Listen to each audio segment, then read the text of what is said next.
يا صباح الفل يا مساء الفل. النهارده هنعمل بانيه خطير بخلطه تحفه جدا، جربيها وهتعجبك ان شاء الله. نقول بسم الله الرحمن الرحيم. عندي نص كيلو بانيه. انا بجيب الصدور الفراخ وانا بخليها في البيت. عايزه تجيبي مثلا 3 4 فرخات وتفصلي الوراك لوحدها والصدور لوحدها وتخلي الصدور. هتبقى تحفه جدا وموفره احسن من كيلو بانيه دلوقتي. عندي بصل حلقات، بصلتين كبار، وعندي ملح وفلفل اسود وتوم باودر وبصل باودر، وعندي حبهان مطحون ومستردة وبهارات، طبعا 7 بهارات، وعندي حليب او لبن. انا حطيت شويه ملح على البصل بس هفضل ادعكه كده، انزل الميه بتاعته. تمام. بعدين هروح حاطاه على طول.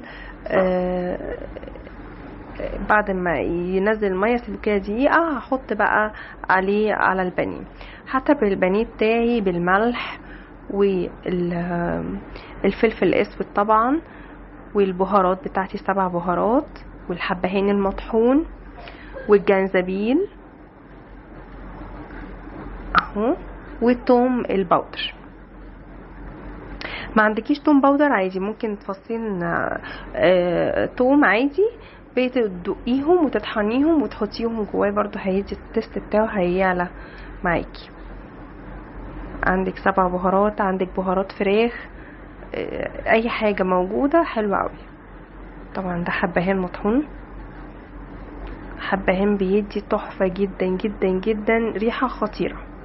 وطبعا المستردة، حطي مستردة، معلقه كبيره مستردة كده اهي. جربي الوصفه دي هتعجبك جدا. وزي ما قلتلك جيبي فراخ واعمليها انتي في البيت، اخليها، افصلي الصدور لوحدها والوراك لوحدها، اعملي وراك اكله واعملي الصدور افصليها زي ما قلتلك واخليها، هتبقى موفره معاكي في البيت. بس كده. هتبلي البانيه بتاعي. عايزه ما عندكيش حليب او لبن، ممكن تحطي نص كوبايه زبادي او كوبايه زبادي صغيره خالص عندك. اللبن او الزبادي هيدي طراوه كده هتبقى طريه، القطعه هتبقى طريه معاكي كده اهوت، حلوه جدا. بس بتسيبيها بقى في التلاجة ساعتين 3، ووقت الغدا بتيجي بقى تتبليها. انا تبلت هنا اهوت، عندي بقسماط المطحون تبلته بنفس التتبيله بتاعتي، وحطيت بيضتين مع فلفل اسود. تمام. وطبعا دقيق. خلاص. هتاخدي قطعة هتحطيها في الدقيق، وبعدين ترجعي للبيض، وبعدين هتحطيها في البقسماط، وهكذا لغاية لما تخلصي الكمية بتاعتك كلها. انا ما بحطش حليب على الخليط اللي هو البيض ده، لان انا بصراحة بحس ان هو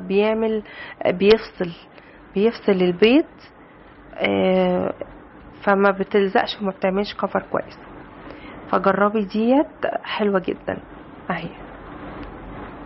وتثبتي عليها كويس اوي، تضغطي كده جامد على البقسماط، وتكوني طبعا عامله طاسه على النار فيها زيت غزير، وتكوني مسخناه كويس قوي علشان تستوي قطعه الفراخ. ادي كده خلصت الكميه بتاعتي وهقليها دلوقتي.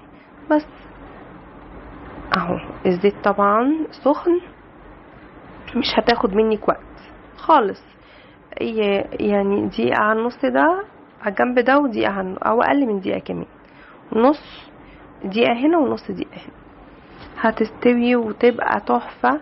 هتقدميها مع بطاطس محمرة وسندوتشات، هتقدميها مع شوية مكرونة، ممكن كمان تعملي لها رز ابيض حلو، تحفة جدا هتعجبك قوي.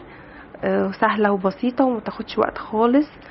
اهي تصفيها بقى على طول. بس كده، وادي الكمية بتاعتي. يا رب الوصفة النهاردة تكون عجبتكم، واشوفكم في وصفة جديدة، ومع السلامة.